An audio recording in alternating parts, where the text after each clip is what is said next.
What's going on, guys? Greek Freak here, and in this video we're going to be talking about how I believe the Pelicans can become the most interesting team just by next year by the moves that they can make with this Anthony Davis trade that most likely will be happening. Now, of course, the main situation here is the fact that the Pelicans ended up getting the #1 spot in this year's draft. Now, many people believe the fact that before this that they of course weren't going to get this top pick, of course, and then the fact that most likely teams, that whatever team ended up getting it, whether it be somebody like the Lakers or the Knicks, that they would end up trading for Anthony Davis with that. Now, obviously this changes many other things, but as far as the situation, Anthony Davis has not changed his mind about this trade request. And I think the fact that many people have been bringing up the Lakers in this trade due to the fact that they moved up to the 4th pick.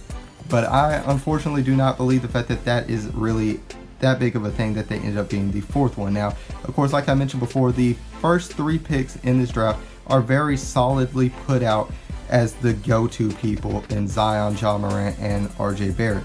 And of course, after that are your more undetermined players that we don't really know fully about as far as their NBA readiness as far as going into the league, and of course that high-end potential and hype that they've been getting from those other players as well. Now, of course, to start this off, I'm going to be talking about from the Lakers position and why I believe the fact that the Lakers really don't have that much of a chance for an Anthony Davis. Now, of course, not only this, but there were rumors that the Pelicans still do not want to make a trade with the Lakers no matter what. So here's one of my biggest issues, which is their trading piece with Brandon Ingram. Missing the rest of the 2019 season with the blood clot issues. Now, blood clots are a very big situation, and we saw what it did with Chris Bosh. So I think the fact that this could handle for their trading assets as far as things go. But of course, putting up good numbers this year with 18.3 points per game, 3 assists, 5.1 rebounds, shooting a low free throw percentage, but a decent 3-point percentage and good field goal percentage for the types of shots that he takes. Of course, the next, which I think is the most solid piece for them to trade for, would be Kyle Kuzma with that 18.7 points per game, 2.5 assists per game, 5.5 rebounds per game, shooting 30% from 3, so a little bit down from last year.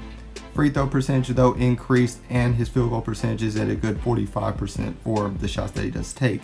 And of course, the last one being Lonzo Ball. Now, Lonzo Ball putting up very just strange numbers for a point guard. Of course, this is only his 2nd year in the league, but 9.9 points per game, 5.4 assists, 5.3 rebounds, which is very good for a point guard. Around 33% from the 3, a very low 41% from the field goal, from the free throw, and 40% from the field, which is not good as well. My other main concern that is going to make a very change into this is going to be the years left on their rookie deals.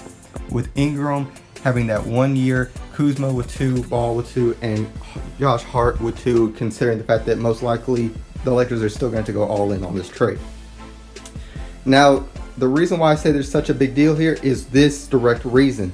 With the Knicks having the #3 pick, with them most likely either going to have to get either Ja Morant or RJ Barrett, most likely RJ Barrett will be that player that will be left at the 3rd spot, will allow them to pair RJ Barrett, a player that played with Zion, on the same team, which could easily please them. Something that they did not do with Anthony Davis, and somebody like David Griffin would be able to do. From the Knicks perspective, who they could obviously trade for would be somebody like Kevin Knox, somebody who averages around 13 points per game, 1.1 assists, 4.5 rebounds, shooting 34% from the 3-point line, 71% from the free throw line, not too great. And of course, still though, a very bad 37% from the field, despite though his rookie year.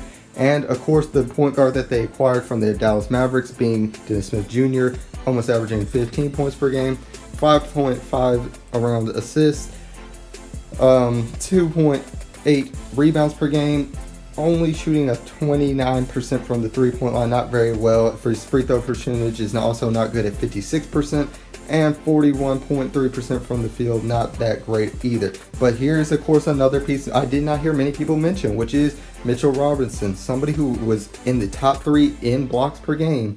Whenever we see a 2.4 blocks per game, We're seeing him with a great field goal percentage at that almost 70% from the field. So whenever we sit there and see that, it's obviously a big change as far as a defensive player that you can instantly put into this equation. Not only that, but their years remaining on their rookie deals is completely different, with Kevin Knox with 3, Dennis Smith Jr. with 2, and of course Mitchell Robinson with 3, and of course, like I mentioned, a ability to add a player such as Mitchell Robinson. And here's what a type of players they could go into that season with. Of course, Julius Randle is a big situation that he's a free agent, but with you having all these rookie deals with no future as far as having to pay these players in the far future, you can obviously offer him that max deal. And then once his deal runs up, you can figure out which players are working, which ones are not. But guys, tell me what your guys' thoughts are on these trade offers.